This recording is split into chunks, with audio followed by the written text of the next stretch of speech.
Hello दोस्तों, Hindi stenography basic course का यह दूसरा वीडियो है। आज के वीडियो में मैं आपको हिंदी शॉर्ट हैंड में स्वर किस प्रकार से बनते हैं और स्टेनो के वर्ण अक्षर में स्वर कैसे लगाए जाते हैं, सब कुछ विस्तार से जानेंगे। इसलिए वीडियो को कंप्लीट देखिएगा बिना स्किप किए हुए। आपसे रिक्वेस्ट करना चाहूँगा, अगर अभी तक आपने चैनल को सब्सक्राइब नहीं किया है तो हमारे चैनल को सब्सक्राइब करके बेल आइकन ज़रूर दबा लें, ताकि जो भी चैनल पर वीडियो अपलोड किया जाए उसका नोटिफिकेशन आपको सबसे पहले मिल जाए। अपने दोस्तों के साथ इस वीडियो को ज़्यादा से ज़्यादा शेयर कर लीजिएगा, जो सरकारी नौकरी की तैयारी कर रहे हों या तैयारी करना चाहते हों। ठीक है, स्टेनोग्राफी सीखने के इच्छुक हों। ठीक है, तो चलिए वीडियो को शुरू करते हैं। देखिए, आपको मैंने इसके पहले एक वीडियो अपलोड किया था हिंदी वर्ण अक्षर का, जिसमें मैंने सभी वर्ण अक्षर की आउटलाइन बताई थी। वो वीडियो आपने देखा होगा। अगर नहीं देखा है तो आप वो वीडियो देख लीजिएगा, उसके बाद ही इस स्वरों को देखिएगा, तभी आपको समझ में आएगा। क्योंकि step by step class complete करेंगे तो ज़्यादा बेहतर रहेगा। उसका लिंक मैं डिस्क्रिप्शन बॉक्स में, और इस वीडियो को जब ख़त्म होगा तो इन स्क्रीन में वो वीडियो का लिंक मैं डाल दूंगा। जैसे ये वीडियो ख़त्म होगा तो तुरंत वो वीडियो आपकी स्क्रीन पर शो करने लगेगा, तो वहाँ से भी आप जाके वर्णाक्षर का वीडियो देख सकते हैं। ठीक है, चलिए शुरू करते हैं। देखिए, आप ये कॉपी स्टेनोग्राफी में जो एक कॉपी होती है, इस कॉपी में देखिए लाइन आपको दिख रही है। ये लाइन एक पर्टिकुलर, आप देखिए इसमें स्पेस जो नॉर्मल कॉपी होती है उसमें से ज़्यादा इसमें स्पेस दिया होता है, क्योंकि ये स्टेनोग्राफी की नोटबुक होती है। तो मैं इसमें आपको क्यों बता रहा हूँ, देखिए ये जो लाइन होती है आपको वर्णमाला मैंने बताई थी। जैसे मान लीजिए, आपको एक एग्जाम्पल के तौर पर बता रहा हूँ। टा वर्ण के लिए आपको हमने ये आउटलाइन बताई थी। ये आउटलाइन हमने उस दिन जब बताई थी तो मैंने आपको स्थान का किसी प्रकार का कोई जिक्र नहीं किया था। क्यों? क्योंकि मैंने उस दिन स्वर की क्लास वो नहीं थी, वो सिर्फ वर्ण अक्षर की क्लास थी। आज स्वर की क्लास है, तो स्वर की क्लास स्वरों पे जाने से पहले मैं आपको स्थान बताना चाहूँगा कि जो कॉपी में लाइनें होती हैं, इनका लाइनों का बहुत महत्व होता है। नहीं तो प्लेन कॉपी भी हो सकती थी बिना लाइनों के, वो ज़्यादा देखने में अच्छी लगती। ठीक है, तो इसलिए लाइनों का महत्व क्या है वो भी आपको समझ में आ जाएगा। ये देखिए, ये हमने लाइन के ऊपर, इस लाइन को जो बेस है ना, इसको टच नहीं किया। ये टा वर्ण की आउटलाइन हमने बना दी। तो ये आउटलाइन जो बनी है ना, ये कहाँ पे बनी होगी, इसको बोला जाएगा। अगर लाइन पर टच नहीं कर रही है तो ये आउटलाइन बनी है प्रथम स्थान पे, इसको बोला जाएगा। ये कहाँ पे बना है? प्रथम स्थान पे। और यही अगर टा को हमने दूसरे लाइन पर टच कर दिया ऐसे, ठीक है, ये लाइन पर टच कर दिया, तो ये कहाँ बोला जाएगा? ये दूसरा, मतलब द्वितीय स्थान, ये बोला जाएगा द्वितीय स्थान पे बना है। और यही आउटलाइन को अगर हमने लाइन काट दिया, ठीक है, इस तरीके से, तो इसको बोला जाएगा तृतीय, मतलब थर्ड प्लेस, तृतीय स्थान पर। ये आउटलाइन तृतीय स्थान पर बनी हुई है। तो आप इससे आपको ये समझ में आ गया होगा कि इस लाइन में भी 3 स्थान पाए जाते हैं। मतलब कोई अक्षर आपका आउटलाइन यहाँ पे बन गई है। मान लीजिए पा बनाना है, ये तो पहले स्थान पर, यहाँ पे पा बना दिया, ये दूसरे स्थान पर, ये तीसरे स्थान पर।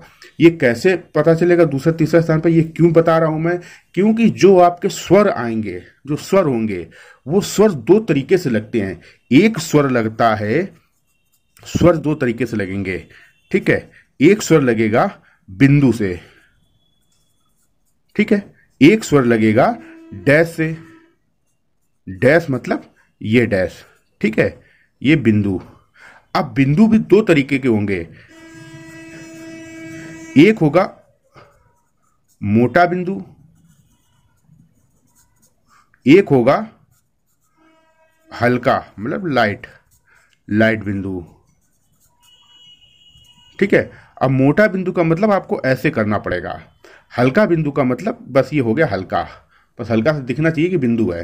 ठीक है, इसी तरीके से मोटा डैश भी 2 तरीके का होगा। मोटा डैश ये आपको ऊपर बना दिया, मतलब ऐसे होगा, ठीक है, उसको गाढ़ा करना पड़ेगा। और हल्का डैश कैसा होगा? ये हल्का डैश हो गया। ठीक है, ये 2, एक ही बिंदु होगा, एक ही डैश होगा। अब इन्हीं डैश और बिंदु से ही सारी मात्राएं स्वर पढ़े जाएंगे। तो अब उसके लिए स्थान की जरूरत पड़ेगी। तो अब कौन सा स्थान कहाँ पे, रेखा अक्षर का स्थान कहाँ पे होता है? अभी तो मैंने आपको बता दिया, ये लाइनों के स्थान होते हैं। आपको थोड़ा सा समझने में दिक्कत हो रही होगी, पूरी क्लास ध्यान से सुनिए, समझिए, अभी समझ में सब आ जाएगा। एग्जाम्पल मैं जब दूंगा तब सब समझ में आ जाएगा। बस एकाग्रता और फोकस के साथ पूरी क्लास ध्यान से देखिएगा। ठीक है, अब देखिए, जैसे मैंने आपको कुछ वर्ण अक्षर बताए थे, तो जो मान लीजिए एक हमने एक एग्जाम्पल के लिए का की आउटलाइन बना लिए। ये का की आउटलाइन जब हमने बनाई, तो का की आउटलाइन जहाँ से हमने बनानी शुरू की है, देखिए यहाँ से हमने पेंसिल रखी और यहाँ तक ले गया है, मतलब यहाँ से पेंसिल रखी, ऐसे बनाई है यहाँ तक। ठीक है, तो ये जो का स्थान है, ये स्थान बोला जाएगा पहला स्थान है का। अब ये जहां पे आउटलाइन खत्म होती है ये आउटलाइन का तीसरा स्थान हो गया, और जो बीच का स्थान होता है वो मान लिया जाता है दूसरा स्थान। इसी तरीके से पूरे वर्ग की जितने भी वर्ण अक्षर में हमने वर्ग बताए हैं आपको, उन सभी में हर एक वर्ण में 3-3 स्थान पाए जाते हैं। तो उदाहरण के लिए जैसे का बन गया ये, तो ऐसे ही खा बनेगा, तो पहला स्थान यहाँ पे हो गया, तीसरा स्थान यहाँ पे होगा, बीच का स्थान दूसरा हो गया। ऐसे ही गाढ़ा बना दोगे तो गा हो जाएगा, पहला स्थान यहाँ पे हो गया, तीसरा स्थान यहाँ पे हो गया, दूसरा स्थान पे हो गया। क्योंकि सेम तरीके से बन रहे हैं, बस लाइट डार्क और कट का अंतर है, तो स्थान में तो कोई परिवर्तन नहीं होगा ना। तो सब में इसी तरीके से प्रत्येक वर्ण अक्षर में 3 स्थान पाए जाते हैं। तो एक एक उदाहरण में सब वर्गों का बता दे रहा हूं। जैसे मान लीजिए पा वर्ग होगा तो पा हल्का बनता है, अब कट लगा दोगे तो फा हो जाएगा, पा को गाढ़ा कर दोगे तो बा पढ़ा जाता है, और गाढ़ा व्यंजन में कट लट लगा दोगे तो भा हो जाता है। तो बनते सब ऐसे ही हैं, बस लाइट और कटने का अंतर हो जाता है। ठीक है, डार्क लाइट हो जाता है और कट जाता है बिना कटे और बिना कट के। ठीक है, तो अब ये पहला स्थान यहाँ ऊपर से बन रहा है ना, तो पहला स्थान यहाँ पे होगा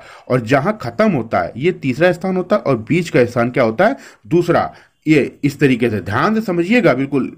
ठीक है, अब ऐसे मान लीजिए टा व्यंजन है, तो जो ऊपर से बन रहा है मतलब आपने जहां से शुरुआत कर रहे हैं वही पहला स्थान व्यंजन का हो जाता है। ये पहला हो गया, ये तीसरा हो गया और बीच का स्थान दूसरा मान लिया जाता है। ठीक है, अब ऐसे ही चा वर्ग में यहां से खत्म कर रहे हो, पहला स्थान हो गया, ये तीसरा स्थान हो गया और बीच का दूसरा स्थान हो गया। ठीक है, ऐसे ही ता वर्ग में पहला स्थान यहाँ पे हो गया, बीच में दूसरा स्थान हो गया, तीसरा हो गया।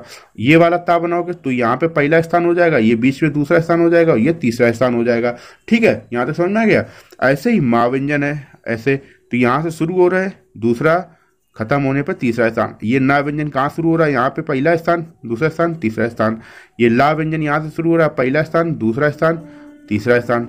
अगर कभी कभी ला ऊपर से नीचे बन जाता है तो शुरुआत में तो ला नहीं होगा, फिर वो किसी वर्ण के बाद आ रहा होगा, क्योंकि दूसरा वर्ण अक्षर होगा, किसी भी शब्द का दूसरा वर्ण अक्षर होगा तभी ऊपर से नीचे बनेगा। जब ऊपर से नीचे बनाओगे तो आपको पता होगा वो दूसरा नंबर पे ही आ गया, तीसरे नंबर पे आएगा, पहले नंबर पे कभी भी ला ऊपर से नीचे नहीं बनेगा। ठीक है, तब उस स्थिति में यहाँ पहला स्थान मान लिया जाएगा। समझ गए।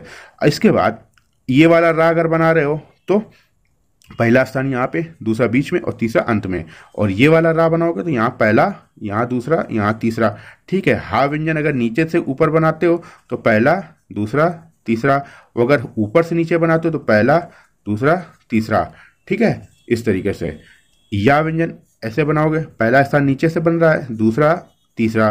वाह व्यंजन ऐसे बनाओगे, पहला स्थान, दूसरा स्थान, तीसरा स्थान। ठीक है, ये हो गया। समझ में आया यहाँ तक। ऐसे रा को काट के अड़ा बनता है, तो जैसे रा में स्थान होता है वैसे इसमें हो जाएगा, ये वाले अड़ा में ऐसे हो जाएगा। ठीक है, जो स्थान इसमें वही स्थान इसमें हो जाएंगे। हा को काट के हड़ा बनता है तो उसमें भी जो हा में स्थान है वैसे इसमें हो जाएंगे। ठीक है, इस तरीके से अगर कोई वर्ड छूट गया तो उसमें भी आप ऐसे समझ लीजिए कि जहां से स्टार्ट करते हो आप बनाना वो पहला स्थान होता है, जहां खत्म होता है वो तीसरा स्थान होता है और बीच का स्थान दूसरा होता है। इसीलिए मैंने कहा था जब क्लास वर्णाक्षर की बताई थी उस समय बताया था कि डायरेक्शन, किसी भी आउटलाइन का डायरेक्शन बहुत महत्वपूर्ण होता है। डायरेक्शन को आपको ध्यान से बनाना है, आगे चल के अगर डायरेक्शन गलत बना दिया तो फिर दिक्कत होगी। ठीक है, तो यहां तक आपको समझ में आ गया। चलिए, लाइनों का स्थान समझ में आ गया, वर्णाक्षर का स्थान समझ में आ गया। अब हम आपको स्वर स्टार्ट करते हैं। तो स्वर कैसे लगेंगे ये हमने आपको बता दिया, बिंदु और डैश से। अब ये कहां पे कौन स्वर पढ़ा जाएगा वो आप समझ लीजिए। देखिए, मान लीजिए अब हम लिख दे रहे हैं प्रथम स्थान, द्वितीय स्थान और तृतीय स्थान।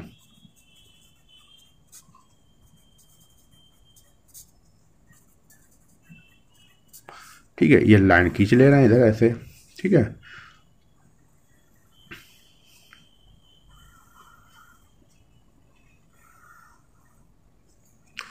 अब यहां पे देखिए, पहले हम हल्का डैश लेंगे, हल्का डैश।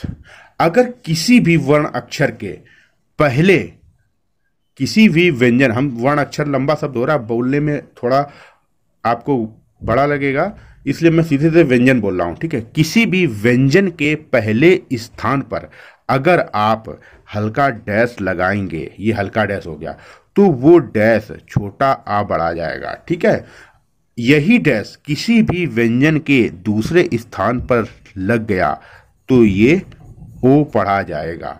यही डैश अगर किसी व्यंजन के तीसरे स्थान पर लग गया तो ये छोटा ऊ पढ़ा जाएगा। छोटे आ का स्वर नहीं लगता है, मात्रा के रूप में नहीं प्रयोग किया जाता है। ओ की मात्रा इस तरीके से लगती है, ऊ की मात्रा आपकी इस तरीके से लगती है, छोटे ऊ की। ठीक है, ये सभी हल्के डैश से बनते हैं। ठीक है, ये हल्के डैश के स्वर हो गए। अब आ जाओ मोटा डैश, मतलब गाढ़ा, डार्क कह लो। ठीक है, मोटा। अगर किसी भी व्यंजन के पहले स्थान पर मोटा डैश लगा दोगे, अभी हम एग्जाम्पल बताएंगे, उदाहरण देंगे, आपको समझ में आ जाएगा। मोटा डैश लगाओगे तो ये आपका बड़ा आ पढ़ा जाएगा। बड़ा आ की मात्रा इस तरीके से लगती है। आप हिंदी के भाषी हो, हिंदी भाषी हो तो बहुत अच्छी तरीके से पता है, वो हमें बताने की जरूरत नहीं मात्रा क्या होती है। ठीक है, आप नर्सरी केजी से पढ़ते चले आ रहे होगे, है ना। मेन है आपका ये डैश कहाँ पे क्या होता है, ये आपको याद करना पड़ेगा। ठीक है, अब यही ओ का डैश दूसरे स्थान पर हल्का लग रहा है। अब इसी डैश को अगर गाढ़ा कर दोगे, गाढ़ा डैश दूसरे स्थान पर औ हो जाता है। औ की मात्रा ऐसे लगती है। तीसरे स्थान पर मोटा डैश बड़ा ऊ लगता है, बड़े ऊ की मात्रा इस तरीके से लगती है। यहां तक आपको समझ में आ गया होगा। ठीक है, अब आ जाते हैं हल्का बिंदु। हल्का बिंदु की मात्रा, तो पहले स्थान पर बिंदु में कोई मात्रा नहीं लगती है। किसी भी व्यंजन पे बिंदु की मात्रा नहीं लगती पहले स्थान पे। जो बिंदु वाला स्वर स्टार्ट होगा वो दूसरे स्थान से और तीसरे स्थान पर, दो ही जगह लगता है। किसी भी व्यंजन पे पहले स्थान पर बिंदु कोई स्वर नहीं होता है। ठीक है, यहाँ ध्यान से समझिएगा। अगर आप लोगों ने पहले ऋषि प्रणाली की किताब से स्टेनोग्राफी खुद से सेल्फ स्टडी से की हुई है तो फिर आपको थोड़ा सा कंफ्यूजन हो सकता है। लेकिन अगर इस वीडियो को आप देख लोगे और इसके पहले अगर आपने सेल्फ स्टडी की हुई है तो आपको बिल्कुल क्लियर हो जाएगा कि आपको जो किताब में तरीका बताया गया है वो बहुत ही कठिन तरीके से बताया गया है और उसमें याद ज़्यादा करना पड़ता है। और जो मैं आज तरीका आपको बता रहा हूँ ये बहुत सरल तरीके से बता रहा हूँ। आपको वीडियो देखते देखते अगर वीडियो ही 2 बार देख लोगे तो स्वर याद हो जाएंगे कि कौन से, क्योंकि सीरियल से मैंने बताया हुआ है। आप किताब से मिला लीजिएगा। ठीक है, ध्यान से, तब आपको समझ में आ जाएगा कि कौन सा तरीका सही है।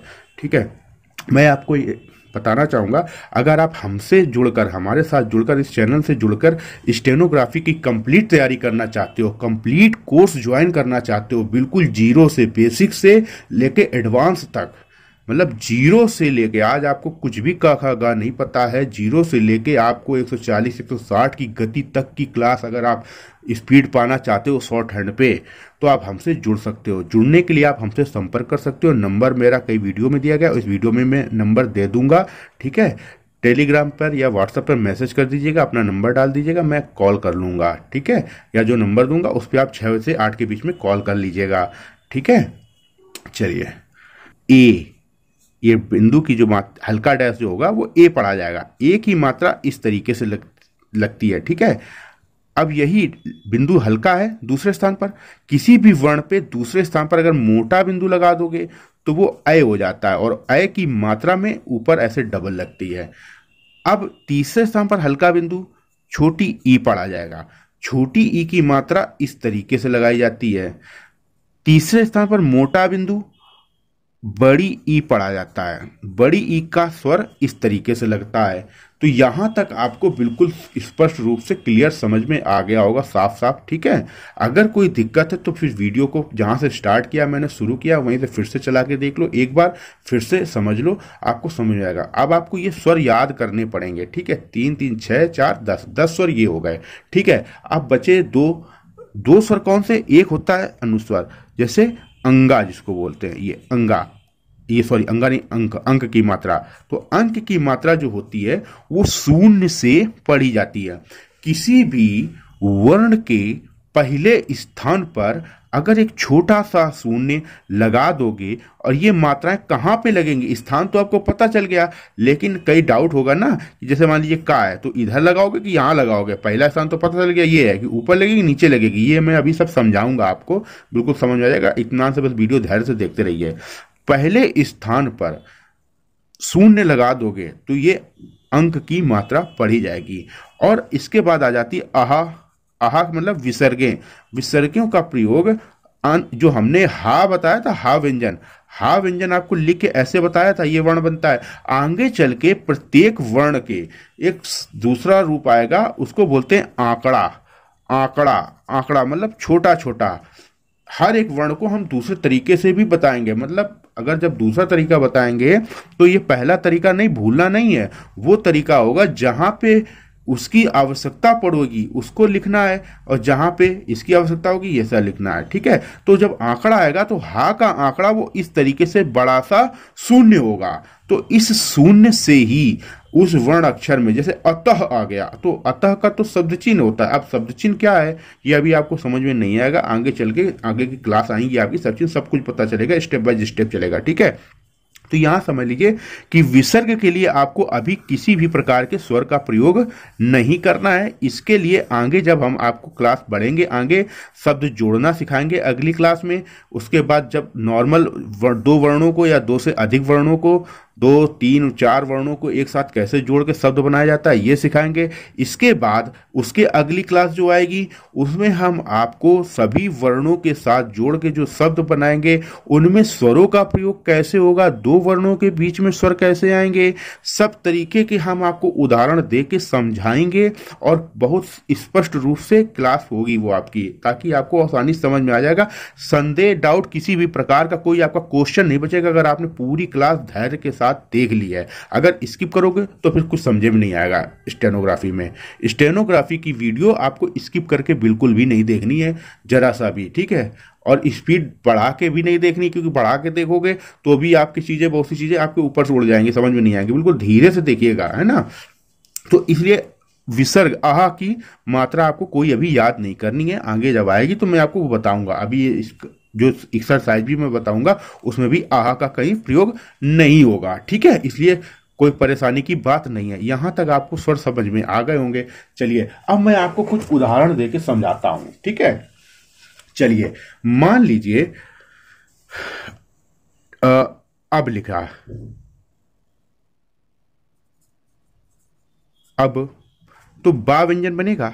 सबसे पहले हम क्या करेंगे, बा बनाएंगे, ठीक है। अब बा के पहले छोटा आ आया है, तो छोटा आ पहले आया है तो कहां लगेगा, बा के पहले। अब पहले और बाद ये भी तो पता होना चाहिए, प्रत्येक वर्ण में अगर कोई स्वर पहले आ रहा है, अब आया तो पहले आ रहा है, और बाद में आ रहा है। जैसे मान लीजिए बा के बाद बड़ा दीर्घ स्वर आ गया, तो यहां देखिए बा के बाद आ रहा है, तब कैसे स्वर लगेगा, तो ये सब स्पष्ट होगा। अभी फिर से मैं बता रहा हूं, यहां बा के पहले आया, जब किसी वर्ण के पहले स्वर आ रहा हो तो वो स्वर जिस स्थान का हो, तो अब ये पहचानना होगा ना, इसीलिए तो मैंने बोला याद करना है आपको ये। तो किस स्थान का स्वर है, आ, देखते ही आपको पता चल जाएगा। छोटा आ तो पहले स्थान पे बनता है, और क्या बनता है, हल्का डैश बनता है। तो अब बा का पहला स्थान ढूंढ लो कहाँ है, ये मिल गया। अब कहाँ लगाना है, इधर लगाना है, किधर लगाना है। तो आप हिंदी देखो कि बा के पहले आया है तो पहले लगेगा। अब पहला किधर होता है, तो पहला हमेशा बाएं तरफ होता है, तो पहला हमेशा इस तरफ होगा, तो यहां पे लगा दिया, ये हो गया अब, ठीक है। अब ऐसे बा आ जाओ, तो बा में काहे की मात्रा लगी है आपको पता चल गया, देख के बड़े या की मात्रा लगी है। तो आप उस चार्ट पे पहुंच जाओ, ये चार्ट आपको खोल के नहीं रखनी है, ये आपको मन के अंदर याद कर लेना है। तो मन के अंदर आंखें बंद किया, हाँ बा की मात्रा कहाँ लगती है, बा की मात्रा लगती है पहले, सॉरी आ की मात्रा, बड़े आ की मात्रा, बड़े आ की मात्रा लगती है वर्ण के पहले स्थान पे। क्या लगता है, मोटा डैश लगता है, ये है मोटा डैश, ठीक है। तो अब कहाँ लगेगा, अब हिंदी पे देखो कि बा के बाद आ रहा है, तो बा के बाद इस दिशा में लगेगा, मतलब पहला स्थान तो ये मिल गया, अब बाद में इधर लगेगा, ठीक है। ये पहला और बाद कहाँ होता है मैं आपको एक बार पूरा लिख के बता दे रहा हूँ, हर वर्ण में, ठीक है, हर व्यंजन के साथ में, कि पहले अगर किसी वर्ण पे स्वर आएगा वो कहाँ पे लगेगा, और दूसरे पे मतलब बाद में आएगा किसी वर्ण के स्वर तो वो कहाँ लगेगा। मान लीजिए का वर्ग होता है, का वर्ग में का इस तरीके से बनता है, का काट देते हो खा हो जाता है, गाढ़ा कर देते हो गा हो जाता है, और गाढ़ा करके काट देते हो तो घा हो जाता है, लेकिन बनते सब इसी आकृति में, है ना। तो अगर का वर्ग के पहले कोई स्वर आ रहा है तो वो ऊपर की तरफ लगाएंगे, मतलब हम लिख दे रहे हैं पा से पहले, और का वर्ग के बाद में कोई स्वर आ रहा है तो नीचे की दिशा में लगेगा। मतलब देखिए जैसे मान लीजिए आग आया, ठीक है, तो का वर्ग का तो गा व्यंजन है, तो आग आया तो गा के पहले है तो ऊपर स्वर लगेगा, और यही गा आया तो गा के नीचे स्वर लगेगा, गा के बाद है तो नीचे, क्योंकि पहले स्थान के थे तो यहाँ पहले स्थान पे लगा, यहाँ भी पहले स्थान पे लगा, ऊपर पहला है और नीचे भी पहला है, ठीक है। लेकिन अंतर क्या होगा पहले और बाद का, यहाँ पे गा व्यंजन के पहले है और यहाँ गा व्यंजन के बाद में है। समझ में आ रहा होगा धीरे धीरे, अभी समझ में आ जाएगा। ठीक है, मान लीजिए इक आया, इक, तो का बनाया। अब का के पहले ई है तो कहाँ बनेगा, इक। अब ई पहले पता होना चाहिए ना कहाँ है, पहुंचो देखो चार्ट में, तीसरा स्थान है, तीसरे स्थान पर हल्का डैश है, और तीसरा स्थान ढूंढो वर्ण का ये है। अब कहाँ लगेगा, यहाँ पे, क्यों, पहले है। ठीक है, अब मान लो ही होता तो खा बनाते, सबसे पहले तो वर्ण बनेगा, खा के बाद ई की मात्रा है, बड़ी ई की मात्रा है, तो पहुंच जाओ, बड़ी की मात्रा कहाँ लगती है, तीसरे स्थान पर मोटा डैश लगता है। अब तीसरा स्थान ढूंढो वर्ण का जिस पे लगाना है, तो तीसरा स्थान तो ये है, कहाँ लगेगी, वर्ण के बाद लगेगी। तो वर्ण के बाद कहाँ लगेगी, हमने देखो बताया ना, बाद में मतलब नीचे की दिशा में, तीसरा स्थान मिल गया और नीचे की दिशा मिल गई। अब ये लगा दिया, ये हो गई खे। इस तरीके से आपको समझ में आ रहा होगा। ठीक है, तो अब इस तरीके से मैं प्रत्येक वर्ण बता दे रहा हूं। का के पहले अगर कोई स्वर आता है तो ऊपर की दिशा में लगेगा, का के बाद में कोई स्वर आता है तो नीचे की दिशा में लगेगा। का वर्ग पूरा हो गया। ऐसे ही पा वर्ग है, पा वर्ग के पहले अगर कोई स्वर आ रहा है तो वो इस दिशा में लगेगा, पा वर्ग के बाद में अगर कोई स्वर आ रहा है तो वो इधर लगेगा। ये पा और बा का मतलब आपको मैं बता दे रहा हूं क्या है। पा से मतलब पहले ऊपर लगाना है, बाद में मतलब नीचे आ रहा है, मतलब वर्ण के पहले अगर कुछ आ रहा है तो ऊपर लगेगा, बाद में आ रहा है तो नीचे। उदाहरण देके मैंने आपको समझाया अभी। ठीक है, अभी और एग्जाम्पल दूंगा, एक्सरसाइज कराऊंगा। ठीक है, ऐसे ही टा वर्ग में अगर टा वर्ग का कोई भी व्यंजन ट ठ ड ढ पहले स्वर आ रहा है तो वो इस दिशा में लगेगा, टा के बाद कोई आ रहा है तो इस दिशा में लगेगा। मतलब जैसे अट आया तो टा के पहले इधर लग गया, टा आया टा के बाद आ रहा ना तो टा बनाया, टा के बाद इधर लगा दिया। एग्जाम्पल समझ लीजिए इस तरीके से। ठीक है, ऐसे ही चा वर्ग का कोई व्यंजन आया तो पहले इधर लगेगा, बाद में स्वर इस दिशा में लगेगा। ठीक है, इस दिशा में है, इस दिशा में है। ऐसे ही ता वर्ग, ये वाली ता में इधर पहले लगेगा, बाद में इस दिशा में लगेगा। ठीक है, ऐसे ही ये वाली अगर ता बना रहे हो, इसके पहले कुछ स्वर आ रहा है तो पहले इस दिशा में लगेगा और बाद में इस दिशा में लगेगा। माँ व्यंजन के अगर कोई पहले स्वर आ रहा है तो ऊपर की दिशा में पहले लगेगा और बाद में नीचे लगेगा। जैसे मान लीजिए अब अम आया, अम, तो आ बनाया, ऊपर की दिशा में अम हो गया। यही अगर माँ आया तो माँ के बाद नीचे हो गया। ठीक है, इस तरीके से। ला आया तो ला में पहले इस दिशा में लगेगा, बाद में इस दिशा में लगेगा। ये वाला रा आया तो देखो पहले बायां होता है इस तरफ, पहले इधर लगेगा और बाद में इधर लगेगा। और ये वाला रा आया है तो पहले ऊपर लगेगा, अगर रा के बाद कोई स्वर आ रहा है तो नीचे की तरफ लगाएंगे। या व्यंजन में अगर या व्यंजन के पहले कोई स्वर आ रहा है, व्यंजन से पहले आ रहा है तो ऊपर लगेगा, और व्यंजन के बाद आ रहा है तो यहाँ पे लगेगा। ऐसे ही वा व्यंजन में पहले आ रहा है तो ऊपर की तरफ लगेगा, और बाद में आ रहा है वा के तो नीचे की दिशा में लगेगा। ऐसे ही हा में, ये वाली अगर हा बना रहे हो और इस हा के पहले का कोई स्वर आया है, हा तो आप अपने हिसाब से बनाओगे कि कौन सी हा बनानी बनेगी, एक ही है ना, तो ऊपर लगाएंगे और बाद में नीचे की तरफ लगाएंगे। और अगर ये वाली आपने हा बना दी है तो पहले अगर स्वर लगाना तो इधर इधर लगेगा और बाद में लगाना है तो इधर लगेगा। ठीक है, ऐसे ही हा को काट के हड़ा हो जाता है, रा को काट के अड़ा हो जाता है, ना को गाढ़ा करके अंगा हो जाता है। ठीक है, इस तरीके से सभी स्वर आपके लगाए जाते हैं। यहां तक आपको समझ में आ गया होगा। चलिए हम कुछ उदाहरण ले लेते हैं जिससे आपको बहुत स्पष्ट रूप से समझ में आ जाए। ठीक है,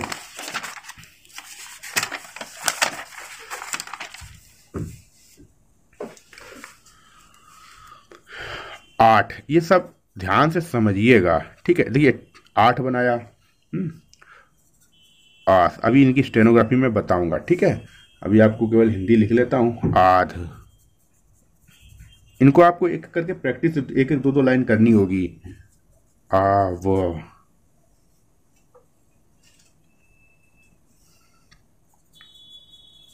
आठ। अभी आपको थोड़ा टफ लग रहा होगा लेकिन धीरे धीरे वो इतना सरल हो जाएगा।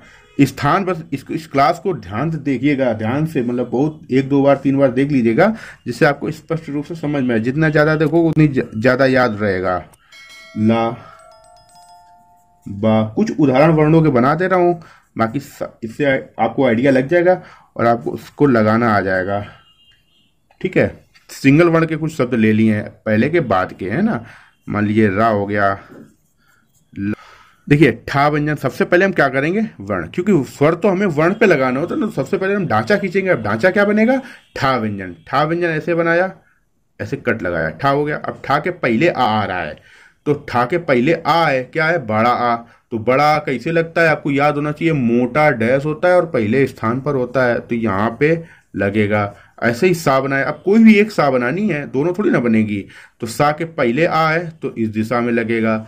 आध तो सबसे पहले धा, एक ही कोई बनानी है, चाहे ये बनाओ और चाहे ये वाली बनाओ, आपको एक ही बनानी है तो इधर लगेगा, इसमें भी इधर ही लगेगा। ठीक है, दोनों में से एक ही बनानी है, दोनों नहीं बनानी है। ठीक है, यहां तक समझ में आया।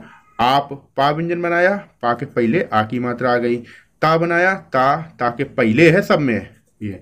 अब इधर आ जाओ, जा देखो, जा आया, जा के बाद आ रहा है तो जा के बाद इस दिशा में लगेगा। ठीक है, ला बनाया, ला के बाद आ इधर लगेगा। बा आया, बा के बाद आ रहा है तो पहले स्थान पर मोटा डैश। पा आया, पा व्यंजन बनाया, फिर इसके बाद कहाँ, पा के बाद में मोटा डैश है पहले स्थान पर। मोटा डैश ही क्यों है, क्योंकि मोटा डैश से ही तो बनता है बड़ा आ। बड़ा मोटा डैश क्या इंगित करता है, मोटा डैश पहले स्थान पर लगा है तो बड़ा आ है, और यही मोटा डैश दूसरे स्थान पर हो जाएगा तो ओ हो जाएगा, और तीसरे स्थान पर हो गया तो बड़ा ऊ हो जाएगा। मतलब डैश यही है, और ये स्थान अगर परिवर्तन कर दोगे तो फिर मीन्स भी बदल जाती है, माने भी बदल जाती हैं। तो झा व्यंजन बनाया, झा हो गया है। रा व्यंजन बनाया तो ये रा हो गया। अब चाहे ये वाली रा बनाओ और चाहे ये वाली रा बनाओ। ला व्यंजन बनाया तो आल है, आल इधर हो गया, आल है ना। अब चलो दूसरा उदाहरण ले लेते हैं। रो, रा व्यंजन बनाया, रा के बाद हो गया सौ,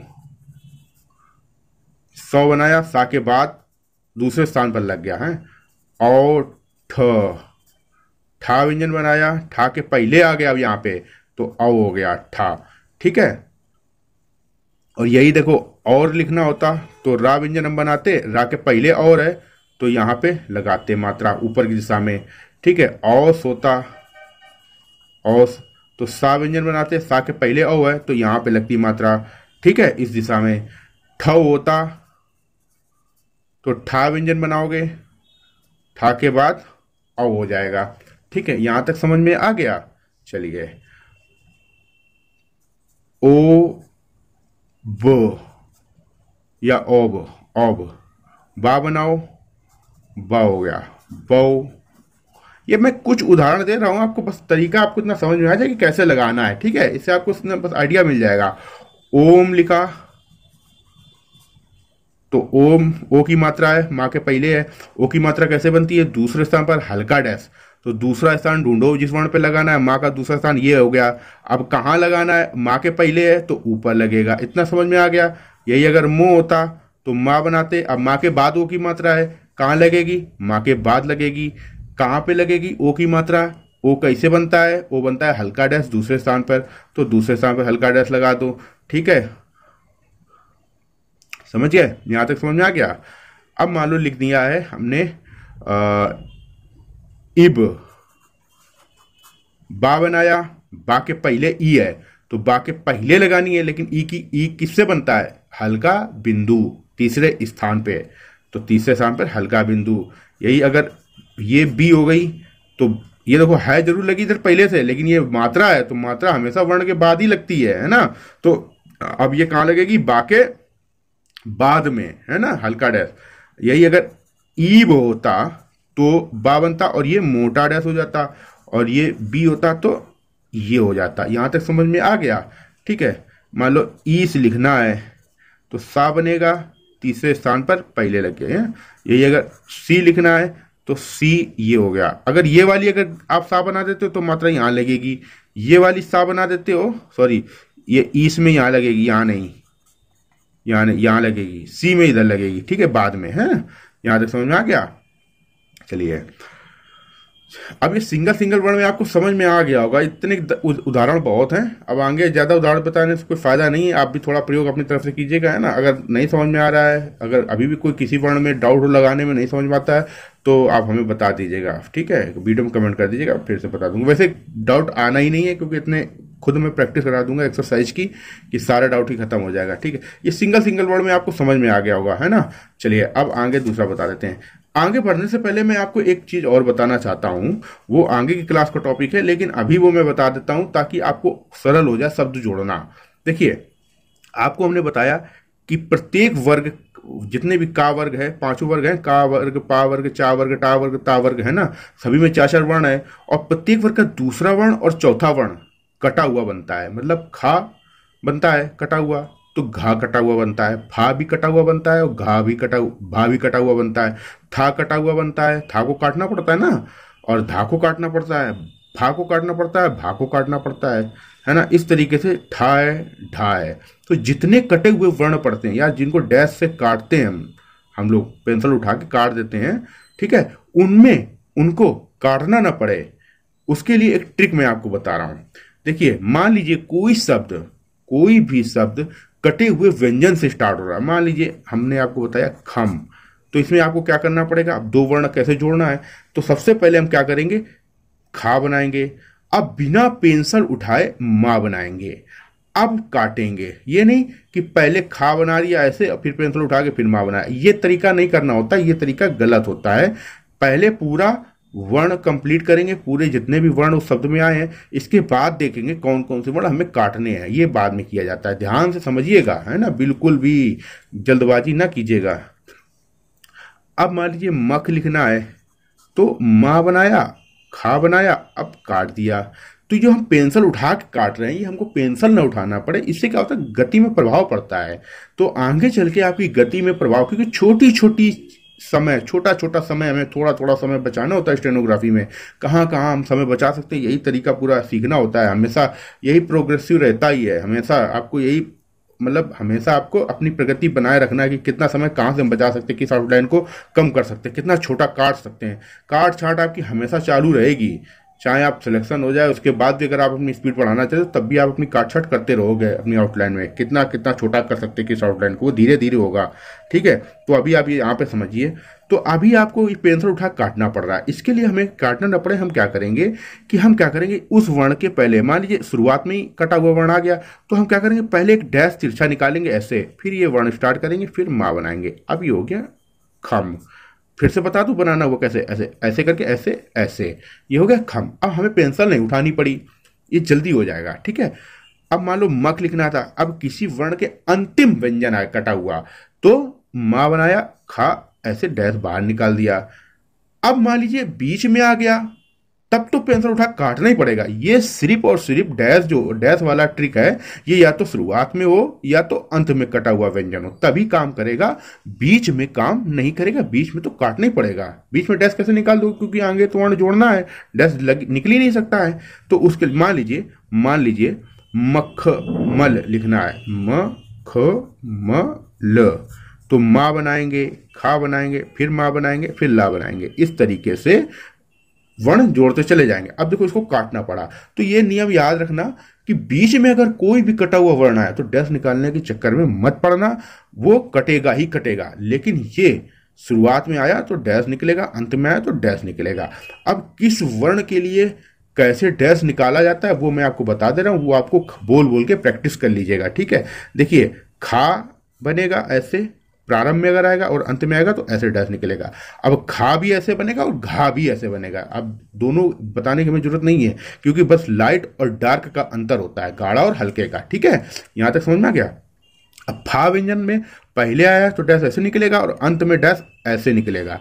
ठीक है, ये समझ में आ गया।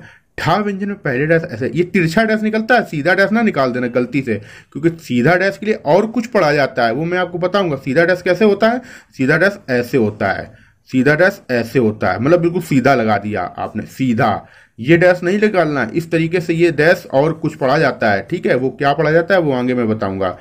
छा व्यंजन में मान लीजिए स्टार्टिंग में छा ऐसे बनेगा और अंत में ऐसे डैश निकलेगा। अब गाढ़ा कर दोगे तो झा हो जाएगा, गाढ़ा कर दोगे ढा हो जाएगा, गाढ़ा कर दोगे भा हो जाएगा, हल्का है तो फा है। ठीक है, ऐसे ही ये था हो गया प्रारंभ में, अंत में ऐसे, ये था प्रारंभ में, अंत में ऐसे। ठीक है, ये हो गया। माँ प्रारंभ में आता है ऐसे डैश निकलेगा, अंत में ऐसे निकलेगा। ठीक है, ऐसे ना में पहले ऐसे निकलेगा और अंत में ऐसे निकलेगा। ठीक है, यहां तक समझ आया। रा के अगर प्रारंभ में डैश निकालना है, अड़ा लिखना है तो इस तरीके से निकलेगा, अंत में अड़ा आ गया तो इस तरीके से डैश निकलेगा। ऐसे ही रा में इस तरीके से डैश निकलेगा और अंत में इस तरीके से डैश निकलेगा। एक व्यंजन आता है ला, ला में ऐसे कट लगाते हो, ये कट लगाने से, ये कोई नियम नहीं है डैश, क्योंकि ला तो सिंगल आपको यही बताया गया है ये, लेकिन मैं आपको यहाँ पे एक ट्रिक, स्पेशल ट्रिक बता रहा हूँ, उसको नोट कर लीजिएगा। ला व्यंजन और सा व्यंजन, दो व्यंजन ऐसे हैं, सा व्यंजन ये और ये दोनों व्यंजन, तो ला व्यंजन को काटोगे, अगर आप काट दोगे तो ला व्यंजन के साथ में अड़ा पड़ा जाएगा, ये ध्यान रखिएगा। ये आज एक नई चीज ऐड कर दे रहा हूं मैं आपके साथ, ये आगे की क्लास का है, लेकिन मैं आपको अभी ऐड कर दे रहा हूं ताकि आगे चल के आपको जब प्रैक्टिस ही करना है तो शॉर्ट अभी से शब्द शॉर्ट करना है, ठीक है। अब ये सा व्यंजन बनाया, अगर आपने गलती से सा में कट लगा दिया, ऐसे कर दिया ऐसे, तो ये सा व्यंजन के साथ में अड़ा पढ़ लिया जाएगा, समझ गए। जैसे लड़का लिखना है तो अब लड़का के बाद ला और आड़ा नहीं बनाना है, सा के बाद सा और अड़ा नहीं बनाना है, सिर्फ सा बना के काट लगा देना है तो सड़ हो जाएगा। जैसे मान लीजिए सड़क लिखना आ गया आपको, अब आगे चल के सड़क, तो क्या करना है, सा बनाएंगे और का बनाएंगे, अब इसको काट देंगे तो सड़क हो गया। ऐसे ही लड़का लिखना है तो ला बनाएंगे, का बनाएंगे और ला को काट देंगे, लड़क हो गया। का के बाद मात्रा लगानी है, वो मात्रा का टॉपिक आगे चल के मैं समझाऊंगा जब स्वर के साथ में वर्ण प्रैक्टिस कराऊंगा, ठीक है। वो अभी मैं सिंगल वर्ण वाले बता रहा हूं, अभी उस अगर आप चाहोगे तो समझ भी लोगे। चलो मैं बता देता हूं, ये का पहला स्थान है, यहाँ पे आ की मात्रा लग जाएगी, बस ये लड़का हो गया, ठीक है। इस तरीके से ये आपको समझ में आ गया होगा, है ना, कि जितने कटे हुए वर्ण पढ़ते बनते हैं वो इनमें इस तरीके से डैश निकाले जाते हैं। एक हा व्यंजन बच गया है तो हा व्यंजन में ऐसे डैश निकलता है और इस वाले हा में ऐसे डैश निकलता है, ठीक है, हाड़ा पड़ा जाता है। तो यहाँ ये टॉपिक आगे का था, 5-7 क्लास आगे का था, लेकिन अभी मैं आपको बता दे रहा हूँ ताकि मैं आपको थोड़ा स्पीड में, थोड़ा आपकी गति जो है ना वो स्पीड में आए। आगे चल के जो चीज़ आपको प्रैक्टिस करनी है तो अभी से वो प्रैक्टिस लिया, वो ज़्यादा बेहतर रहेगा, बेहतर प्रैक्टिस हो जाएगी और ज़्यादा से ज़्यादा, क्योंकि स्टेनोग्राफी में जितनी ज़्यादा प्रैक्टिस जिसकी होगी उतना ही आगे चल के आराम रहता है ना। जिस चीज़ को आगे बदलना ही है तो उसको अभी बदल लो, है ना, ठीक है। यहां तक आपको समझ में आ गया होगा। चलिए इतना क्लास आप ये यहां तक कि इसको अच्छे से आप प्रैक्टिस करना है आपको, ठीक है। ये प्रत्येक वर्ण को आपको बोल बोल कर प्रैक्टिस करना है और कुछ भी और अपनी तरफ से भी ऐड कर लेना, कुछ बना लेना, ठीक है। इतना प्रैक्टिस कर लो कि कोई दिक्कत नहीं, आगे एक्सरसाइज मैं खुद कराऊंगा, ठीक है। एक एक एक्सरसाइज, डाउट आपका कुछ भी नहीं बचेगा, कोई 1% आपका डाउट नहीं आना चाहिए क्लास में, बिल्कुल बचे, आएगा ही नहीं, ठीक है। चलिए मैं कुछ शब्द आपको जोड़ के शब्द बता दे रहा हूं, है ना।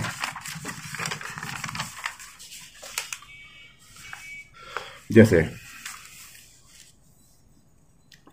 ठगना, कुछ शब्द बता दे रहा हूं, इनकी आप प्रैक्टिस कर लेना। मजमा, है ना। बाकी इससे इस वीडियो के बाद में मैं आपको एक एक्सरसाइज दूंगा, वो कंप्लीट एक्सरसाइज होगी। ये मैं ऐसे ही कुछ शब्द बता दे रहा हूँ, पा म, ठीक है, कुछ बिना स्वर के बता दे रहा हूँ, कलम, मकान, जगना,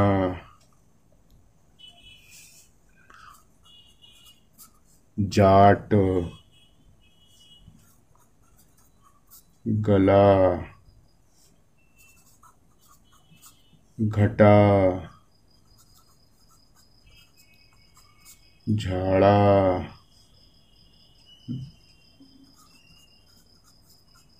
राजन, काटना, चरखा। ये आज की जो क्लास है आपकी, सिर्फ स्वर की क्लास थी। इसमें आगे अभी मैंने आपको यहाँ पे समझाया था ये शब्द, दो शब्द कैसे जोड़े जाते हैं, वर्ण, दो वर्ण या दो से अधिक वर्ण कैसे जोड़ के शब्द बनाए जाते हैं, यहाँ मैंने कुछ आपको अभी समझाया था। और इसके बिल्कुल डिटेल में मैं इसकी अगले वाली क्लास में समझाऊंगा। आज आपके बेसिकली शब्द जो है ना, ये जो स्वर हैं, ये इनकी ही क्लास थी, तो इसलिए मैंने कुछ जो एग्जाम्पल बताए हैं वो सिंगल सिंगल व्यंजन के साथ में स्वरों को बताया है, किसी भी डबल वाला नहीं बताया है, ठीक है। और कुछ ये एक्सरसाइज कर दे रहा हूँ, है ना, इससे आपको समझ लीजिएगा। इसको आप अभी प्रैक्टिस चाहना कर लेना और नहीं कर पाना, क्योंकि मैं जितने बता दे रहा हूँ उतना ही आप कर पाओगे, आगे अपनी तरफ से कुछ नहीं कर पाओगे। तो जब तक मैं आगे बताऊंगा नहीं, तो देखिए, ठा बनाया, गा बनाया, ना बनाया, ये पेंसिल थोड़ी सी दिक्कत कर रही नोक, ठीक है। ठगन लिख दिया। अब देखिए, ना के बाद एक स्वर आ रहा है आ, बड़ा। अब बड़ा आ का काम मात्रा लगती है वर्ण के पहले स्थान पर मोटा डैश, तो ना के बाद ही लगाना है, तो यहाँ पे लग जाएगी मजमा।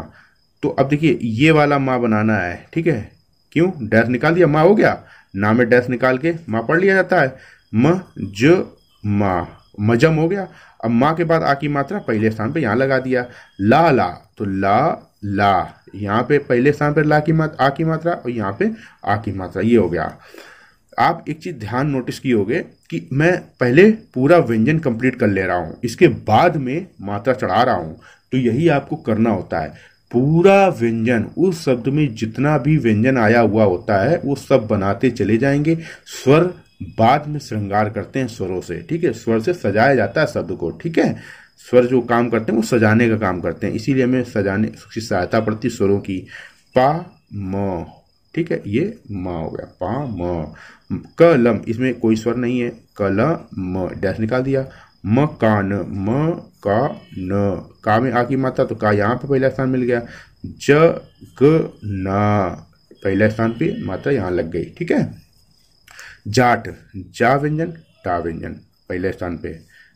ग ला, घ टा, पहले स्थान पे। झा बनाया, अड़ा बनाया, झा में आ की मात्रा यहाँ लगेगी और राम में आ की मात्रा यहाँ लगेगी नीचे, क्योंकि ये पहला स्थान है रा का, ठीक है। रा ज म, अब ना में डैश निकाल दोगे माँ में, तो ये ना पढ़ लिया जाता है, तो ये हो गया रा जन, ठीक है। अगर आप ऐसे भी लिख सकते हो रा ज न, तो इसमें थोड़ा टाइम ज़्यादा लगेगा और बननेगा भी नहीं सही जल्दी में। काटना, काट ना, काट ना। चरखा, चरखा, डैश निकाल दिया, हो गया चरखा, पहले स्थान पर। तो इतने ये सब हमने बता दिए हैं स्वरों के साथ में, इनको आप चाहना प्रैक्टिस कर लेना, ठीक है। और आगे एक डिटेल एक्सरसाइज बताऊंगा जिसमें मैं स्वरों को कैसे, कुछ 4-5 वर्णों के स्वर होंगे, शब्द होंगे, ठीक है, जिसमें 2-3 वर्ण, 4 व्यंजन, 5 व्यंजन, इस तरीके से कठिन कठिन कैसे, किस व्यंजन के साथ में कौन सी ता बनेगी, कौन से चा बना दा बनानी है, कौन सी सा बनेगी, ये सब अगली क्लास में मैं बताऊंगा। क्योंकि देखिए 2 ताई, ये और ये, अब कौन सी ता बनानी है आपको प्राथमिकता, ये आपके अभी दिमाग में क्वेश्चन उठ रहा होगा, कन्फ्यूजन होगा, सारा कन्फ्यूजन खत्म हो जाएगा। आगे की वीडियो आप देखिएगा, उनमें सारा डाउट खत्म हो जाएगा कि जब किस वर्ण के बाद में किस वर्ग का व्यंजन आता है तब वो ता बनेगी, किस वर्ण के बाद में कौन सा व्यंजन आएगा तब ये वाली ता बनेगी। ये सब कुछ यही सा में भी है कि कौन सा व्यंजन के साथ, मतलब किसी व्यंजन के पहले जब सा आ रही है वो डिपेंड करता है सा के बाद वाला कौन सा व्यंजन है, तब वो सब प्रैक्टिस से आएगा और मैं बताऊंगा आपको कि यही करना है, ठीक है। चलिए ठीक है, वीडियो ये स्वर की क्लास थी, मैंने आपको स्वर समझा दिया है। स्वरों को आपको क्या करना है ध्यान से समझ लीजिएगा, वीडियो स्टार्टिंग से फिर से देख लीजिएगा कि इस लाइनों का भी एक स्थान होता है, लाइन का स्थान आपको आगे काम आएगा। कब आएगा? अभी आप स्वर लगाना सीख रहे हो, फिर आपको अभी हम सिखाएंगे स्वरों को गायब करना। गायब मतलब दिखेंगे नहीं, स्वर लगे होंगे लेकिन दिखेंगे नहीं, गायब कर दूंगा, विलोपित जिसको बोलते हैं विलोपित स्टेनोग्राफी में, ठीक है। तो स्वरों का जब विलोपन आएगा उस समय ये स्थानों की जरूरत पड़ेगी। अभी तो आपका सपोर्ट क्या कर दे रहे हैं, ये जो स्वर आपने आपको बताया डैश और बिंदु, ये आपको सपोर्ट कर दे रहे हैं, लेकिन आगे चल के आपको सपोर्ट जो करेगा वो स्थान, प्लेस जो करेगा, ये लाइनों का स्थान जो होता है ना, ये आपको सपोर्ट करेगा, मदद करेगा शब्द को पढ़ने में, ठीक है। तो ये ध्यान से पूरी क्लास 1-2 बार देख लीजिएगा, समझ जब तक ना समझ में तब तक देख लीजिएगा, ठीक है। इसके बाद नोट कीजिएगा और स्वरों को, इनको आपको याद करना पड़ेगा, इन स्वरों को आपको याद करना है ना। जब याद कर लोगे तो फिर लगाने में आपको इसको बार बार खोल के देखना पड़ेगा, अपने मन आंखें बंद की, और फिर ध्यान में आ जाएगा कि यहाँ पे ये है, ये है, ये है, छोटा यहाँ पे लगेगा, बड़ा यहाँ पे लगेगा, छोटी यहाँ पे लगेगा, बड़ी यहाँ पे लगेगा। इस तरीके से आंखें बंद करते ही पिक्चर आपके सामने होगी और बस तुरंत लगा दोगे व्यंजन पहचान के। तो ये सब मैंने आपको आज पूरी डिटेल में सब कुछ समझा दिया है, ठीक है। चलिए भैया, वीडियो बनाने में बहुत मेहनत लगती है, तो कम से कम हमको उत्साहित करने के लिए वीडियो को लाइक कर लिया करो, चैनल सब्सक्राइब कर लो अगर नहीं सब्सक्राइब किया है ना। और अपने दोस्तों के साथ अगर कोई सरकारी नौकरी की तैयारी करना चाहता है, स्टेनोग्राफर बनना चाहता है, आप ASI स्टेनो बनना चाहते हो बिना फिजिकल के, आप बहुत से ऐसे लोग होते हैं जिनका फिजिकल बहुत कमज़ोर होता है, रीडिंग नहीं निकाल पाते हैं आर्मी में और वर्दी पहनने का शौक होता है, तो डायरेक्ट असिस्टेंट सब इंस्पेक्टर आप पैरामिलिट्री में बन सकते हो बिना किसी फिजिकल के। आपको सिर्फ आपकी हाइट 165 सेंटीमीटर होनी चाहिए, ठीक है, और आपकी हाइट हो गई, चेस्ट होना चाहिए, और आपका डॉक्यूमेंटेशन होता है। इसके बाद लिखित परीक्षा होती है। लिखित परीक्षा जब पास कर लेते हो तो स्टेनो का स्किल टेस्ट होता है। जो लोग स्टेनो सीखते हैं उनको टाइपिंग भी सीखनी पड़ती है। टाइपिंग का टेस्ट नहीं होता है स्टेनोग्राफी में, सिर्फ टाइपिंग जो स्टेनोग्राफी की डिक्टेशन होती है इसको टाइप करके एक तय समय में देना होता है। इसमें टाइपिंग की स्पीड टेस्ट नहीं होता है। इसमें जो आपकी स्किल टेस्ट की परीक्षा ली जाती है ASI स्टेनो में, वो स्टेनो स्पीड टेस्ट लिया जाता है, ठीक है, ना कि टाइपिंग टेस्ट, ठीक है। और चाहे आप SSC के किसी भी डिपार्टमेंट में, स्टेनोग्राफर की ऐसा कोई डिपार्टमेंट नहीं जहाँ पे स्टेनोग्राफर की वैकेंसी ना निकलती हो। हर मंत्रालय में वैकेंसी निकलती है। SSC से तो हर साल रेगुलर वैकेंसी निकलती है। तो जो भी आपके नॉलेज में, आपके मित्र में जो भी सरकारी नौकरी करना चाहता है, इसमें थोड़ा पेशेंस, धैर्य रखना पड़ता है, ठीक है। पेशेंस धैर्य अगर रख लिया तो स्टेनो से एक नहीं 4-4 6-6 नौकरियां मिल जाएंगी आपको। एक नौकरी छोड़ो, है ना। और जितने स्टेनोग्राफर होते हैं वो 2-4 नौकरी तो कम से कम कर ही लेते हैं, ठीक है। चलिए, वीडियो को लाइक कर दीजिएगा। और आपने अगर किसी स्टेनोग्राफी का फॉर्म अप्लाई किया हुआ है किसी भी वैकेंसी में, तो आप हमें कमेंट करके बता दीजिएगा, तो इस हिसाब से मैं आपको डिक्टेशन की क्लासेस दे दूंगा, ठीक है। और अगर आप हमारे साथ जुड़कर कंप्लीट तैयारी करना चाहते हैं तो आप हमसे दिए गए नंबर पर संपर्क कर सकते हैं, ठीक है। वीडियो पूरा देखने के लिए धन्यवाद। मिलते हैं अगले वीडियो में।